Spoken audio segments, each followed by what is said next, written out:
esses caras podem fazer a Copa 2026 para 2030? Hendrick, é isso que a gente precisa fazer. A gente fazer isso e aí dá um... Mas a gente não sabe nem se o Dorival Júnior vai estar esse ano na Copa, vai estar na seleção. Pode falar, Souza. Eu respeito muito a opinião de vocês dois, vocês sabem disso. Mas assim, se a gente olhar a seleção que vem jogando esse ano, que jogou esse ano, sem Neymar, e tivesse a oportunidade de Vinícius Júnior botar a bola debaixo do braço e fazer o que ele faz no Real Madrid... Não faz, né? Essa é a questão. Essa é a questão. Como é que a chance de você renovar a seleção brasileira e não ficar na dependência do Neymar era agora. Você montar uma seleção brasileira sem ele, com jogadores jovens... O que Portugal fez? Tem o Pedro Neto, que joga no Chelsea. Meu Rafael Deus. Leão também. Rafael Leão. Joga no Milan. Sabe, o que nós fizemos em relação ao Neymar, de esperar ele em mais uma Copa do Mundo? Ele vai para a quarta. E ele vai para a Copa. Ele vai para a Copa. 4 Copas do Mundo. E aí?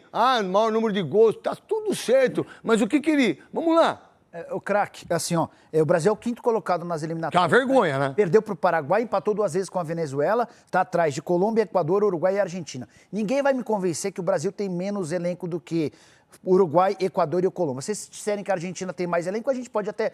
A seleção é melhor. Mas eu até acho que coletivamente a Argentina é melhor, mas 1 contra 1 talvez a seleção brasileira seja melhor. Para mim, respeito e concordo com a maioria das coisas que vocês falaram. Vamos lá, vamos lá. Qual o jogador da seleção brasileira que é melhor que o Dybala, que nem joga na seleção? Me fala um. O Vinícius Júnior, por exemplo. Não, tô falando de seleção. Pode jogar em seleção. Jogar na seleção, o Vinícius Júnior. O Álvares, então vamos lá, o Álvares. Qual o jogador que a gente tem que é igual ao Álvares na seleção? O Pedro não tá fora. Não é verdade? É isso que eu acho que falta, entendeu? Entendi. Mas assim, craque, pra mim o grande ponto é treinador. Todas as experiências... Você acha que o Dorival Júnior não... Todas as experiências com técnicos brasileiros, pra mim, não foram bem-sucedidas. Seleção Você quer dizer que tem que ser... Eu acho que chegou a hora de um técnico... Eu também penso assim. Porque assim, craque... Eu acho que tinha que ser o Abel, cara. A gente não tem mais craques como antigamente, mas é impossível não reconhecer que essa seleção tem a obrigação de jogar mais. E assim, eu acho que já demos experiência. Vai tirar o Dorival, vai por qual outro brasileiro? Vou fazer uma pergunta. Olha, o que você está falando tem todo sentido. Eu não pensava nisso. Hoje, para mim, quem tem que ser treinador da seleção brasileira é Abel Ferreira. Eu ia de Jorge Jesus. Não, tudo bem. Ou Arthur Jorge, qualquer um dos 3. Vê quem aceita. Eu prefiro o Abel Ferreira. Vamos lá. Nas últimas 2 Copas, ou e agora, qual é o time base que a gente vê? Nenhum.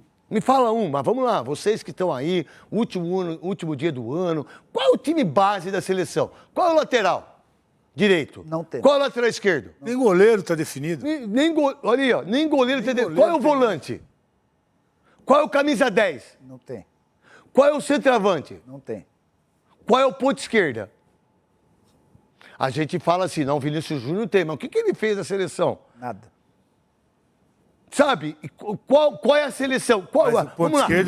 Vamos lá, nós 4 aqui e vocês estão cá. Qual é o meio-campo seu para a seleção? Gerson. De hoje? Não de hoje, que a gente tá vendo. A gente não sabe.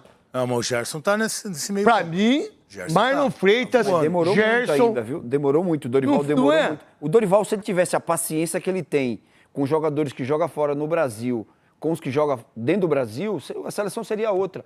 Porque assim, ó, o Estevão vai em um jogo, entra um jogo... Não entrou com 90 minutos. Até com 90 minutos, vai pro inferno, velho. Savinho, a gente vê tá de sacanagem com o moleque é craque. A gente vê jogo do Savinho. Mas quer apostar que a hora que ele estiver no Chelsea ele é titular absoluto? Por quê? Qual é a razão?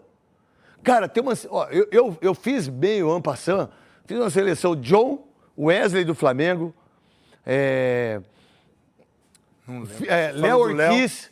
Léo Ortiz, André Ramalho, ou Léo Pereira, ou Vitor Reis, lateral esquerdo, Alex Telles, volante, Gerson, Marlon Freitas, sabe? Aí você coloca Neymar, Luiz Henrique, Estevão, Hendrick, Rodrigo, Rafinho, tem o Pedro. Pô, peraí, meu. Mas a gente não tem esquema, a gente não tem base, a gente não sabe quem são 2 laterais. Não sabe mesmo, e faz tempo isso. Sabe quantos laterais esquerdos tinha? Com Cafu, Roberto Carlos, Serginho, Branco, o Júnior. O Júnior é um dos maiores jogadores da história do futebol brasileiro. Mundial. Cara, a gente não tem 2 laterais. Não tem. A gente não tem 2 zagueiros. Tem. Não. Tem goleiro? Veloso, você que é expert. Eu acho que tem que mudar os 3 que estão sendo convocados. Pra mim, tem que mudar os 3. Porque ó, o Alisson já teve em 2 Copas Já do deu, Mundo. né? O Ederson já esteve em 2 Copas do Mundo. Eu acho que é momento de mudar, de trocar. Você levaria, Veloso? Eu precisava, eu acho que o futebol brasileiro precisava de uma renovação. E eu acho que se o Carlos Miguel fosse titular lá no Nottingham Forest, se ele tivesse ficado no Corinthians, ele seria o goleiro titular da seleção Um brasileira. jogo só no Nottingham. Eu levaria só o um Hugo e o John. O Hugo, John e o Carlos Miguel. E Carlos Miguel. Leva os 3. Mas vocês pensam em Alisson. Vocês pensam em Ederson. Aí fica convocando um monte de goleiro, os caras são negociados. Entendeu? Então vamos lá. Do Botafogo, quem você levaria? Nicola. O Luiz Henrique certamente seria meu convocado. O Igor Jesus, diante da falta de camisa 9, também mereceria espaço. Penso Eu igual. gosto muito do Marlon Freitas. O Eu Marlon também. Freitas jogou muita bola. Eu acho E que é não seria líder. titular. Não seria E titular. não, chega o mas pau. acho que- mas acho que chega mereceria pau. ser chamado. E chega o pau. Pô, do Flamengo, quem você levaria, você? O Pedro, se não tivesse Eu levaria o machucado, Wesley, certamente iria. Léo Ortiz, Cara, Gerson e diante, Pedro. Diante dos problemas na lateral direita, Isso! tem que chamar o Wesley. cara. Isso! Não tem lateral direito. Isso, cara. Mas aí a gente chama Savinho, a gente chama Coisinho. Paquetá. Paquetá. Cara, chega, meu. Você não convocar o Mike, cara. O cara foi bicampeão brasileiro seguido jogando, cara. É um absurdo. E você continuar insistindo com alguns laterais que, como você próprio fala, o cara deu caganeira no cara em Copa do Mundo. Tá louco. Pô, você pega o Wesley, o que o Wesley tá jogando no Flamengo. Pô, moleque é ala, vai embora. Não, mas não serve. Aí eu convoco Emerson Royal, que eu não tenho nada contra ele, até acho bom jogador, mas quando ele foi titular? Cara, qual é a base da seleção? Faz uma matéria aí, todos vocês aí, pá, daqui a pouco a Rede Globo já está fazendo de tudo pro Ronaldo Fenômeno ser presidente da CBF, que é sempre assim, né? É só assistir aí o Mãos de Eurico para ver o que aconteceu em tudo aí. Vamos lá, você tem um goleiro, qual seria o seu goleiro hoje, Veloso? O que eu vi no ano, o problema é que não tá jogando. Não, tudo bem. Seria o Carlos Miguel. Para mim o John, para você, Pra mim, o Bento. para você. Ederson. Tá, lateral direito, para mim o Wesley, para você. Eu acho que essa é uma das poucas opções que a gente tem. Sabe que. Vamos lá, me fala outro lateral direito bom no futebol mundial. Me dá um só. Eu Se o levaria Mike tivesse jogado... Ó, eu vou fazer. O Mike não jogou esse Ah, não, ano, tinha só que ser- machucou. Eu queria ver o Wesley. 3 bolas de prata. Wesley!